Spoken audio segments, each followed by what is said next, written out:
नमस्कार, मैं हूं रमाकांत अवस्थी और आप देख रहे हैं द मीडिया खबर।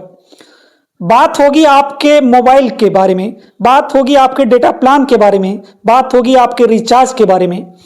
जिस मोबाइल के बिना लोग एक पल भी नहीं रह सकते हैं, ऐसे में उसी मोबाइल के रिचार्ज पर इतना बड़ा बोझ इन प्राइवेट कंपनियों ने डाला है कि जिससे आम लोग उस भार को सहन नहीं कर पा रहे हैं। अब ऐसे समय में वक्त आ गया है कि भारत संचार निगम लिमिटेड में वापस आया जाए, बीएसएनएल में वापस आया जाए। जिस बीएसएनएल कंपनी में लोग इतने अधिक मात्रा में शुरुआत में जुड़े थे, लेकिन इन प्राइवेट कंपनियों ने पहले लोक लुभावन ऑफर दिए, फ्री की रेवड़ी बांटी और फिर धीरे धीरे करके लोगों को अपने जाल में फंसाती गई।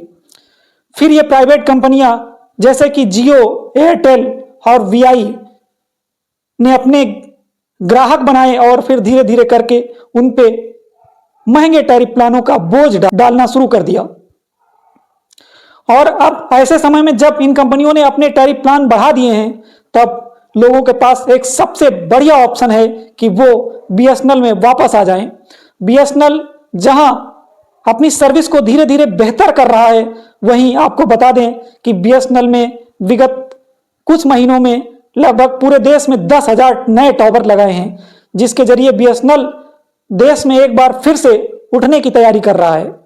जिस बीएसएनएल को इन प्राइवेट कंपनियों ने डुबो दिया था, जिस बीएसएनएल को इन प्राइवेट कंपनियों की वजह से घाटे में जाना पड़ा था, अब ऐसे समय में वो बीएसएनएल अपने आप को आगे बढ़ा रहा है। और अब हमारा फर्ज बनता है कि हम बीएसएनएल में जाएं और बीएसएनएल को आगे बढ़ाएं। हमारे देश की कंपनी है बीएसएनएल, जो देश की दूरसंचार टेलीकॉम कंपनी बीएसएनएल है।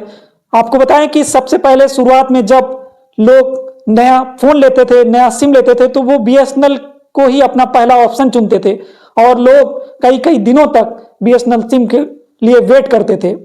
लेकिन इन प्राइवेट कंपनियों ने जब फ्री की रोटी बांटी तो लोग इनकी तरफ आकर्षित हो गए। अब ऐसे समय में जब इनके टैरिफ प्लान महंगे हो गए हैं, तब बीएसएनएल में आना लाजमी है और बीएसएनएल को ऊपर उठाना चाहिए। आपको बता दें कि बीएसएनएल को जो है टाटा के साथ मिलकर बीएसएनएल ने अपनी सर्विस को सुधारने में पूरी तरह से जुट गई है और अब पिछले कुछ दिनों में लाखों लोग बीएसएनएल में अपने सिम को पोर्ट कर रहे हैं। जियो, एयरटेल और वीआई से लोग अब बीएसएनएल में आ रहे हैं। बीएसएनएल के ऐसे सस्ते प्लान हैं जिसकी वजह से लोग बीएसएनएल में आना पसंद कर रहे हैं। 187 रुपए में आपको 90 दिनों की वैलिडिटी मिल रही है। तो सोचिए, जहां जियो जैसे रिचार्जेस इतने महंगे हो गए हैं, जहां 300 रुपए में 28 दिन की वैलिडिटी मिलती है, वहीं अब बीएसएनएल ही एक ऐसा ऑप्शन है कि बीएसएनएल में अपने आप को पोर्ट किया जाए और बीएसएनएल में आ जाए। लाखों लोग बीएसएनएल में आ चुके हैं। तो मैं आप सभी से अपील करना चाहता हूं कि ज्यादा से ज्यादा लोग बीएसएनएल को चूज करें, जिससे कि इन प्राइवेट कंपनियों को पता चलेगा और जब लोग बीएसएनएल से जुड़ जाएंगे तो अपने आप ये प्राइवेट कंपनियां अपने रेट्स को कम कर लेंगी।